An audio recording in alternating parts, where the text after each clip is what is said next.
প্রিয় ভাইয়েরা, আমি বলেছিলাম যে একদল খেয়ে গিয়েছে আর একদল খাওয়ার জন্য রেডি হয়ে আছে। তো কোনো দল এটা নিয়ে কোনো কথা বলল না। আপনারা এটাকে নিজের গায়ে যে মাখালেন, এটা ঠিক হয়নি। আর এই জাতীয় বার্তা যখন আমরা দেই, তখন যদি আপনি বলেন যে পারলে রাজনীতিতে আসেন, পারলে দল করে দেখান, এটা হইল? তো যশোরের প্রোগ্রামের এক ভিডিওর পেছনে আমাদের কিছু দিনী ভাইরা 6 বছর আগের এক অডিও ব্যাকগ্রাউন্ডে জুড়ে দিয়ে বিভ্রান্তি ছড়ানোর জন্য সোশ্যাল মিডিয়াতে ছড়িয়ে দিয়েছে। তো তাদের প্রতিও আমাদের কোনো রাগ নাই, ক্ষোভ নাই। তারা হয়তো দিনই তাকাদা থেকেই করেছে।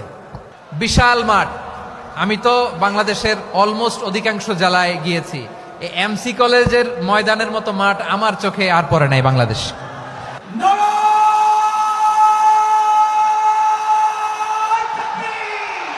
দাওয়াতের ময়দানে আছে মুমিন প্রাণে আল্লামা সাঈদীর উত্তরসূরি। আজ হারি আজ হারি আজ হারি মিজানুর রহমান আজ হারি।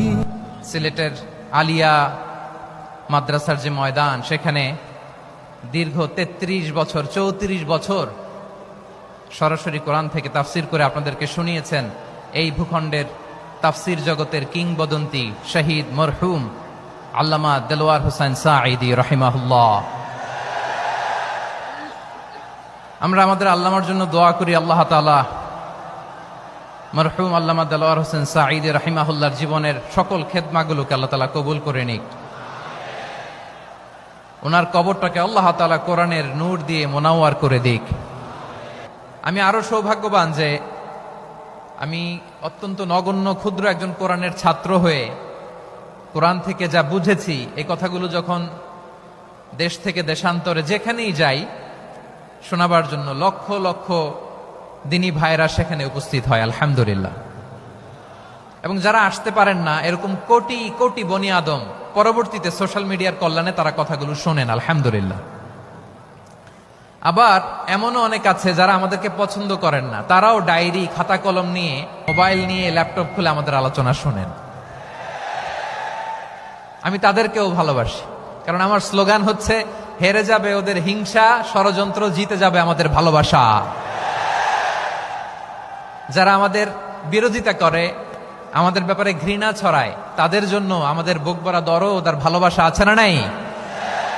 কারণ ভালোবাসা দিয়ে যা জয় করা যায়, কঠোরতা দিয়ে তা পারা যায় না। তো যারা বিরোধিতার জন্য আমাদের আলোচনা শোনেন, তাদেরকে ওয়েলকাম।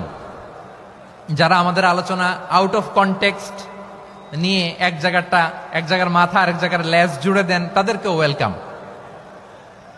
গত সপ্তাহে আপনারা জানেন খুলনা বিভাগের প্রোগ্রাম আমি দিয়েছিলাম যশোরে আদ্দিন ফাউন্ডেশনের উদ্যোগে। তো যশোরের প্রোগ্রামের এক ভিডিওর পেছনে আমাদের কিছু দিনী ভাইরা 6 বছর আগের এক অডিও ব্যাকগ্রাউন্ডে জুড়ে দিয়ে বিভ্রান্তি ছড়ানোর জন্য সোশ্যাল মিডিয়াতে ছড়িয়ে দিয়েছে। তো তাদের প্রতিও আমাদের কোনো রাগ নাই, ক্ষোভ নাই। তারা হয়তো দিনই তাকাদা থেকেই করেছে, কিন্তু তারা হয়তো বুঝতে পারে নাই এই যে রিসেন্ট আলোচনার ভিডিওর পেছনে 6 বছর আগের অডিও জুড়ে দেওয়া, এটাকে বাংলায় বলে প্রতারণা। কি বলে? প্রতারণা, ধোঁকাবাজি।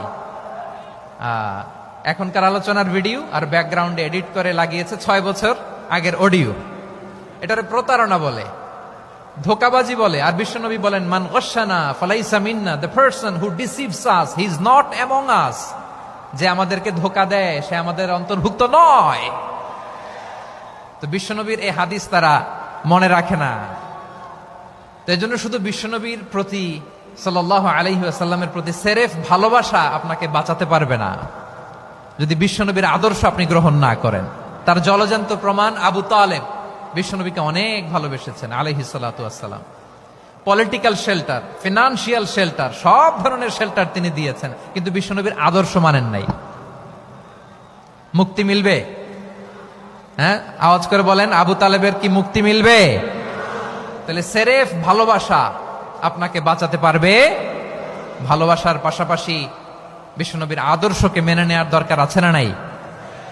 তো যারা এই সমস্ত কাজ করেন আমাদের ভাইয়েরা, তাদের জন্য আল্লাহ তাআলার কাছে আমরা হেদায়েতের দোয়া করি।